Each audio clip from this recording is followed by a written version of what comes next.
ഇവാഞ്ചലിയും അനുദിന സുവിശേഷ വിചിന്തനം.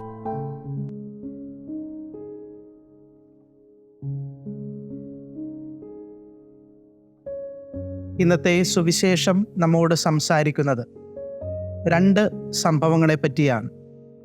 ഒന്ന്, ഏലിയ പ്രവാചകൻ്റെ കാലത്ത് ഇസ്രായേലിലുണ്ടായ വലിയ ക്ഷാമത്തെ പറ്റിയും ഏലീഷ പ്രവാചകൻ്റെ കാലത്ത് രോഗസൗഖ്യം ലഭിച്ച സിറിയക്കാരനായ നാമാനെ പറ്റിയുമാണ്.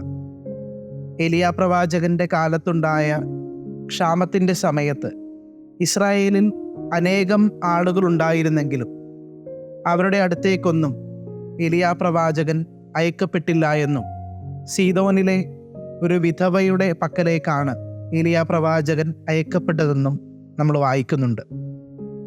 രക്ഷ എന്നത് ഏതാനും ചില ആളുകളിലേക്ക് മാത്രം ഒതുങ്ങി നിൽക്കുന്നതല്ല എന്ന് സുവിശേഷം നമ്മോട് വ്യക്തമാക്കുന്നു.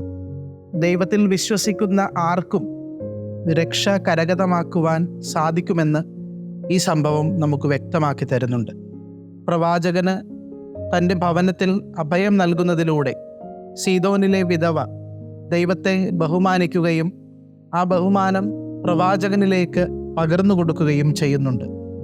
രണ്ടാമത്തെ സംഭവവും ഇതിനോട് സമാനമായിട്ട് നമുക്ക് കാണുവാൻ സാധിക്കും.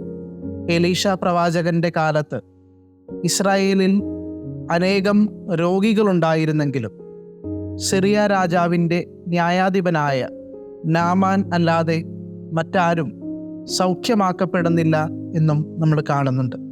ഇവിടെയും ദൈവത്തിൻ്റെയും ദൈവം അയച്ച പ്രവാചകൻ്റെയും വാക്ക് കേൾക്കുന്ന നാമാന് സൗഖ്യം ലഭിക്കുന്നുണ്ട്.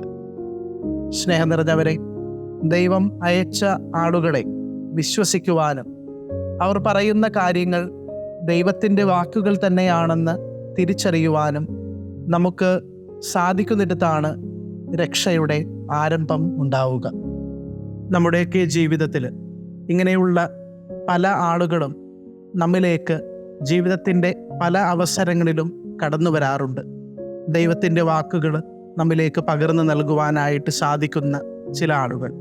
ഇവരുടെ വാക്കുകൾ കേൾക്കുവാനും അത് ദൈവത്തിൻ്റെ വാക്കുകൾ തന്നെയാണെന്ന് തിരിച്ചറിയുവാനും നമുക്കും സാധിക്കുമ്പോഴാണ് നമ്മുടെ ജീവിതത്തിലും രക്ഷ കൈവരുന്നത്. ഇങ്ങനെയുള്ള ആളുകളെ തിരിച്ചറിയുവാനും ഒരുപക്ഷെ അവർ നമ്മുടെ ജീവിതത്തോട് ചേർന്ന് നിൽക്കുന്നവരാണെങ്കിൽ കൂടെ അവരെ അംഗീകരിക്കുവാനും അവരുടെ വാക്കുകൾ ദൈവത്തിൻ്റെ വാക്കുകൾ തന്നെയാണെന്ന് തിരിച്ചറിഞ്ഞുകൊണ്ട് അത് അനുസരിക്കുവാനും നമുക്ക് പ്രത്യേകമായിട്ട് പരിശ്രമിക്കാം. ഇന്നത്തെ സുവിശേഷവും ഒന്നാമത്തെ വായനയുമൊക്കെ നമ്മളെ ഈ ഒരു നന്മയ്ക്കായി പ്രചോദിപ്പിക്കട്ടെ.